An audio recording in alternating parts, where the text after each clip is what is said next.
ಇವತ್ತು ನಮ್ಮಿಂದ ಅಗಲಿ ಹೋಗಿದ್ದಾರೆ. ಅವರಿಗೆ 102 ವರ್ಷ ವಯಸ್ಸಾಗಿತ್ತು. 15 ದಿವಸಕ್ಕೆ ಕೆಳಗಡೆ ಅವರಿಗೆ ಅನಾರೋಗ್ಯ ಇತ್ತು. ಅವರಿಗೆ ಬೀದರ್ನಲ್ಲಿ ಗುತ್ತಿಗೆ ಆಸ್ಪತ್ರೆಯಲ್ಲಿ ನಾವು ದಾಖಲೆ ಮಾಡಿದ್ದೇವೆ. ಅದಾದ್ಮೇಲೆ ಸ್ವಲ್ಪ ಉಸಿರಾಟದ ತೊಂದರೆ ಆಗಿ 16 ಜಾನ್ವರಿಗೆ ಅವರು ಇವತ್ತು ನಿಧನರಾದರು. ನನ್ನ ತಂದೆಯವರ ಬಗ್ಗೆ ಹೇಳಬೇಕು ಅಂತ ಹೇಳಿದ್ರೆ, ನಮ್ಮ ಅಜ್ಜಿ ಹೇಳ್ತಾ ಇದ್ರು ಯಾವಾಗಲೂ ಅವರು ಬಾಲ್ಯದಿಂದಲೇ ಹೋರಾಟಗಾರರು. ಅವರು ಮೌಢ್ಯತೆ ವಿರುದ್ಧ ಹೋರಾಟ ಮಾಡ್ತಾರೆ. ಅಂದಿನ ದಿನಮಾನಗಳಲ್ಲಿರುವಂತಹ ಏನು ಪದ್ಧತಿಗಳಿದ್ದು ಅವೆಲ್ಲದರ ವಿರುದ್ಧ ಅವರ ಒಂದು ಮನಸ್ಥಿತಿ ಇತ್ತು. ಅವರು ದೊಡ್ಡವರಾದ ಮೇಲೂ ಅಂದರೆ ಯುವಕರಾದ ಮೇಲೂ ಅದೇ ಹೋರಾಟದ ಮನೋಭಾವನೆಯನ್ನು ಇಟ್ಟುಕೊಂಡು ಅಸ್ಪೃಶ್ಯತೆ ವಿರುದ್ಧ ಹೋರಾಟ ಮಾಡಿ, ಇವತ್ತು ಜಾತೀಯತೆ ವಿರುದ್ಧ ಹೋರಾಟ ಮಾಡಿ ಎಲ್ಲರನ್ನೂ ಒಗ್ಗೂಡಿಸಬೇಕು ಅನ್ನೋಂಥದ್ದು, ರಾಷ್ಟ್ರೀಯತೆ, ದೇಶಭಕ್ತಿ, ರಾಷ್ಟ್ರ ಪ್ರೇಮ ಅನ್ನೋಂಥದ್ರ ಬಗ್ಗೆ ಅವರು ಯಾವಾಗಲೂ ನಮಗೆ ಮಾತನಾಡ್ತಾ ಇದ್ರು. ಅವರು ಸ್ವಾತಂತ್ರ್ಯಕ್ಕಾಗಿ, ಏಕೀಕರಣಕ್ಕಾಗಿ, ಕನ್ನಡಕ್ಕಾಗಿ ಇವತ್ತು ಸಾಕಷ್ಟು ಅವರದ್ದು ಹೋರಾಟದ ಒಂದು ಜೀವನ, ಬದುಕಿನುದ್ದಕ್ಕೂ ಅವರು ಹೋರಾಟವನ್ನು ಮಾಡಿದ್ದಾರೆ. ಇವತ್ತು ನಾನು ಅವರಿಗೆ ನೋಡಿದ್ದಂಥದ್ದು ಅಂತ ಹೇಳಿದ್ರೆ, ನಮ್ಮ ಒಂದೇ ಮನೆಯಲ್ಲಿದ್ದರು. ಅವರು ಬೆಳಗ್ಗೆ ನಾವು ಹೇಳೋಕ್ಕಿಂತ ಮುಂಚಿತವಾಗಿ ಹೋಗ್ತಾ ಇದ್ರು. ನಾವು ಮಲಗಿದ ಮೇಲೆ ಬರ್ತಾ ಇದ್ರು. 15 ದಿವಸಕ್ಕೊಂದ್ಸಲ ನಮಗೆ ಭೇಟಿ ಆಗ್ತಾ ಇತ್ತು. ನಮಗೆಲ್ಲ ಶಿಕ್ಷಣ ಕೊಡಿಸಿದಂಥದ್ದು, ಎಲ್ಲ ಮಾಡಿದಂಥದ್ದು ಅಂತ ಹೇಳಿದ್ರೆ ನಮ್ಮ ತಾಯಿಯವರು.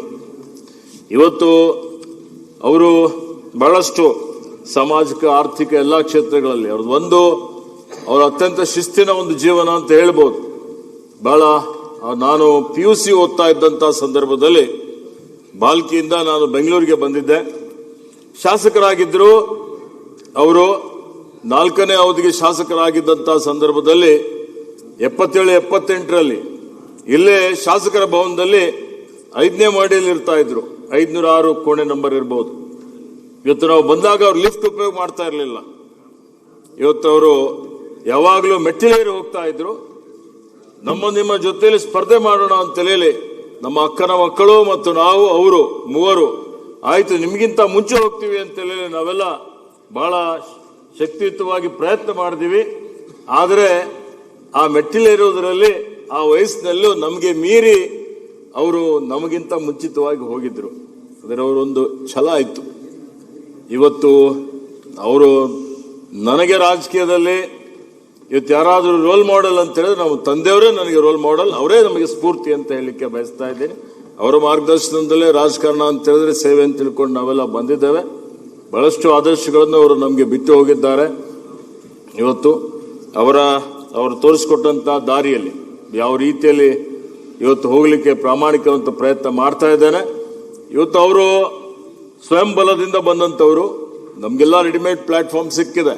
ಅದನ್ನು ಒಳ್ಳೆ ರೀತಿಯಿಂದ ಉಪಯೋಗ ಮಾಡಿಕೊಳ್ಳುವಂತ ಒಂದು ಮಾರ್ಗದರ್ಶನ ಯಾವಾಗಲೂ ನಮಗೆ ಮಾಡ್ತಾನೆ ಅವರು ಬಂದಿದ್ದಾರೆ. ಹೀಗಾಗಿ ಅವರ ಆದರ್ಶಗಳು ಯಾವತ್ತೂ ನಮ್ಮ ಮೊದಲಲ್ಲಿ ಇರ್ತವೆ. ಮತ್ತು ಅವರು ಎಷ್ಟೊಂದು ಜನಪ್ರಿಯರಾಗಿದ್ದರು ಅಂತ ಹೇಳಿದ್ರೆ, ಈ ವಯಸ್ಸಿನಲ್ಲೂ 102 ವರ್ಷ ಮುಗೀತು.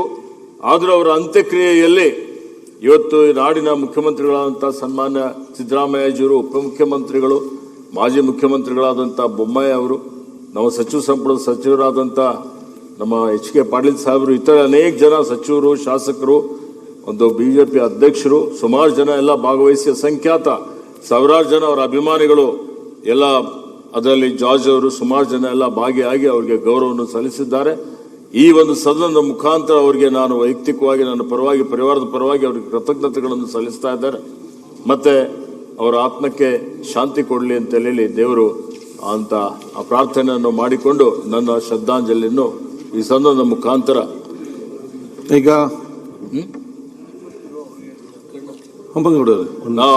ಮಾಡಿ ಇವತ್ತು ಇವ್ರ ಜೊತೆಯಲ್ಲಿ ಮಾನ್ಯ ಶ್ರೀ K. ಲಕ್ಕಣ್ಣವರು, ಅವರು ಕುಣಿಗಲ್ ತಾಲೂಕಿನ ಹೊಸೂರು ಗ್ರಾಮದಲ್ಲಿ ಜನಿಸಿ ಅವರು ಶಾಸಕರಾಗಿ ಇವತ್ತು 2 ಬಾರಿ ಅವರು ನಗರ ಪಾಲಿಕೆ ಸದಸ್ಯರಾಗಿ ಕಾರ್ಯನಿರ್ವಹಿಸಿದ್ದಾರೆ. ಹೀಗಾಗಿ ಅವರೊಬ್ಬ ಉತ್ತಮ ರಾಜಕಾರಣಿಯಾಗಿದ್ದರು. ಅವರು ನಮ್ಮಿಂದ ಅಗಲಿ ಹೋಗಿದ್ದಾರೆ. ಅವರಿಗೂ ನಾನು ಶ್ರದ್ಧಾಂಜಲಿ ಅರ್ಪಿಸುತ್ತೇನೆ. ಪ್ರೊಫೆಸರ್ ಮಾಧವ್ ಗಾಡ್ಗಿಲ್ ಅವರು ಪ್ರಕೃತಿ ಪರಿಸರ ಉಳಿದರೆ ಮಾತ್ರ ಈ ಜಗತ್ತು ಉಳಿಯಲಿಕ್ಕೆ ಸಾಧ್ಯ ಇದೆ ಅನ್ನುವಂಥ ಒಂದು ವಿಚಾರವನ್ನು ಇಟ್ಕೊಂಡು ಪರಿಸರದ ಒಬ್ಬ ವಿಜ್ಞಾನಿಗಳಾಗಿ ಇವತ್ತು ಅವರೇನು ಮಾಧವ ಗಾಡ್ಗಿಲ್ ರಿಪೋರ್ಟ್ ಬರ್ತದೆ, ಆ ರಿಪೋರ್ಟ್ ನಲ್ಲಿ ಏನು 4-5 ರಾಜ್ಯಗಳಲ್ಲಿರುವಂತ ಪಶ್ಚಿಮ ಘಟ್ಟ ಇದೆ. ಪಶ್ಚಿಮ ಘಟ್ಟ ಅಂತ ಹೇಳಿದ್ರೆ ಇಡೀ ಜಗತ್ತಿನ ಒಂದು 8th ಹಾಟ್ಸ್ಪಾಟ್ ಅಂತ ಹೇಳ್ತೀವಿ. ಈ ಪಶ್ಚಿಮ ಘಟ್ಟದಲ್ಲಿ ಅನೇಕ ಇವತ್ತು ಪ್ರಭೇದದ ಸಸ್ಯಗಳಿದ್ದಾವೆ, ಅನೇಕ ಪ್ರಭೇದದ ಪ್ರಾಣಿಗಳಿದ್ದಾವೆ, ಕೀಟಗಳಿದ್ದಾವೆ, ಇವತ್ತು ಪಕ್ಷಿಗಳಿದ್ದಾವೆ. ಇದನ್ನು ಸಂರಕ್ಷಣೆ ಮಾಡುವಂಥದ್ದು ನಮ್ಮೆಲ್ಲರ ಆದ್ಯ ಕರ್ತವ್ಯವಾಗಿದೆ. ಅದಕ್ಕೆ ಪರಿಸರ ಸೂಕ್ಷ್ಮ ವಲಯ ಅಂತೇಳಿ ಘೋಷಣೆ ಮಾಡಬೇಕು ಅನ್ನುವಂತ ಒಂದು ಅವರ ವರದಿ. ಯಾರಿಗೋ ಅಂದ್ರೆ ಅವ್ರ ಕಳಕಳಿ ಪರಿಸರ ಸಂರಕ್ಷಣೆ ಮಾಡಬೇಕು ಅನ್ನುವಂಥದ್ದು. ಮತ್ತೆ ಅವರು ಬಹಳ ಉತ್ತಮವಾದಂತಹ ವರದಿಯನ್ನು ಕೊಟ್ಟಿದ್ರು. ಅನೇಕ ಪ್ರಾಕ್ಟಿಕಲ್ ಆಗಿ ಅದನ್ನು ಅನುಷ್ಠಾನ ಮಾಡುವಂತದಕ್ಕೆ ಬಹಳಷ್ಟು ಸಮಸ್ಯೆಗಳು ಬಂದ ಕಾರಣ ಕಸ್ತೂರಿ ರಂಗನ್ ವರದಿ ಬರುತ್ತೆ. ಇದಕ್ಕೆ ಅವರು ಬಹಳಷ್ಟು ಸರ್ಕಾರಗಳಿಗೆ, ಮಾನ್ಯ ಪ್ರಧಾನಮಂತ್ರಿಗಳಿಗೆ ಸಲಹೆಗಾರರಾಗಿಯೂ ಅವರು ಸೇವೆಯನ್ನು ಸಲ್ಲಿಸಿದ್ದಾರೆ. ಇವತ್ತು ಅವರನ್ನು ನಮ್ಮಿಂದ ಅಗಲಿ ಹೋಗಿದ್ದಾರೆ.